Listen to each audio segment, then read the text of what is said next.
guys! So we're here again and again. O, tignan nyo yung filter ko. Meron akong salamin. Anyway, sabayan nyo akong buksan natin itong Lifestyles Fiber Live. So, ayun. Yung sa previous video ko, unbox ko lang siya sa kanya, diba? So, ayun. Ngayon, iinom ako bago ako mag-dinner. So, binubuksan ko lang siya ng half lang ng ganyan. Kasi, para hindi masyadong ma-expose sa hangin or something. Ayan. Ganyan siya.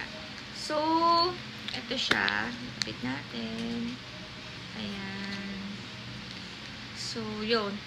Dietary supplement. So, sabi dito, basahin ko lang yung mga benefits niya. Natural goodness of fiber to your body. So, ayun. It promotes gastrointestinal health, which is, this is super okay sa akin kasi nga meron akong GERD. Lower the number of calories your body absorbs from a meal. Lower your levels of C-reactive protein. Promote blood sugar regulation and digestive health. Helps you fight body pollution and detoxify more effectively. Act as an inside sponge by binding cholesterol and toxins in your food before it absorbed and flush toxins out of your body. So, ayun nga, ang promotion nito is parang nakakatulong tong magpapayat din, ganyan. Although, hindi naman ako nagda-diet. It's more on health benefits lang talaga.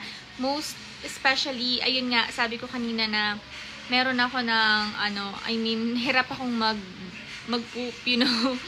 Kaya lahat ng way to flush the toxins is ginagawa ko or iniinom ko. Like, yun nga yung mga tea and yeah. Aside sa tea lover talaga ako. Kasi kaya rin talaga nagustuhan ko mag-tea bukod sa walang side effects sa GERD ko. Minimal lang talaga. Unlike yung coffee na pag nag-coffee ako mamatay-matay talaga ako sa kape. But anyway, ayun nga. So, yung tea, ayun, tsaka ito, it really helps na makapag regular yung bowel movement ko. So, ayun, kaya, yan. Bago tayo kumain, sorry. Bago ako mag-dinner, iinumin ko muna to. So, ganyan yung ano niya, yung tsura niya. Kulay puti siya. Yung Nutria, medyo parang grayish siya, ganun. Tapos, dami ko na naman kasi guys, oh. Ay, wait lang, nalaglag. Ayun, naayos na natin. And then, sabi nga nila doon, yung the way na pag-inom, 1 hour before meal. Tapos, dapat makaka-consume ka ng at least 200 to 500 ml ng tubig. Well, usually naman, diba, dapat naman talaga nakaka-8 glasses of water tayo everyday. So, ayun. And then, sabi din doon sa Lifestyles website, ang pag-inom nito, parang 1 capsule for about few weeks. And then, after ng few weeks nga, magta-twice or thrice ka na. So, siguro para sa akin, kasi matagal akong hindi nakainom nito. Nag-focus kasi ako dun sa Nutria, yung anti-aging nila. So, ngayon, nagbalik loob ako dito sa Fiber Life. Siguro, I think, mga 2 to 3 weeks ko munang iinumin yung once a day. Once every before meal. And then, after 3 weeks, dun na lang ako magta-twice. Yun. And then, after meal, ayun, ito-take ko naman yung isa, yung Nutria. So, anyway, dami kong sinabi, diba? Ano mga natin to? Hindi kasi ako, dito, pag uminom ako ng gamot, dapat maraming tubig. Hindi ko kasi siya agad nalulunod.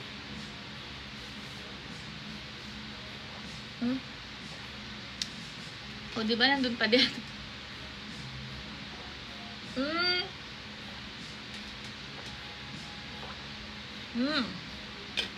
Ayun, nalunok. Struggle ako sa inom ng gamot, pero pinipilit ko kasi kailangan.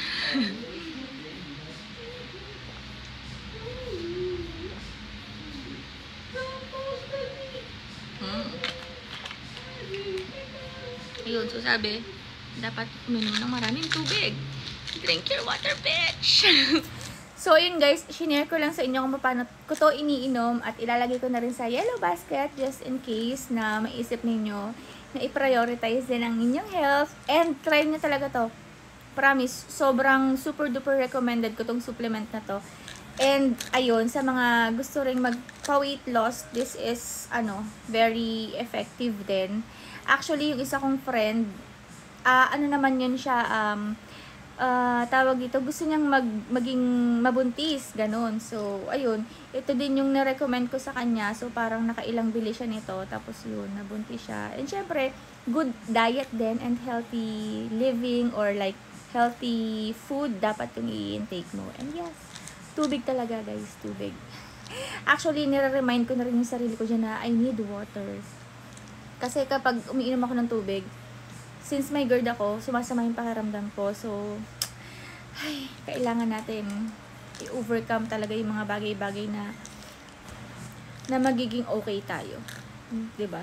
So, anyway guys, ayun, ilalagay ko na ulit to sa yellow basket just in case you wanna try. And yeah, since nagbalik loob ako, diba? After nito, syempre, for sure, bibili ulit ako. Kasi, next year, ilang taon na ba ako? Oh my God. I'm really turning 40 years old. Uy. Nasabi ko, diba?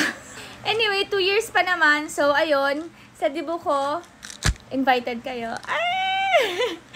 Bye, guys!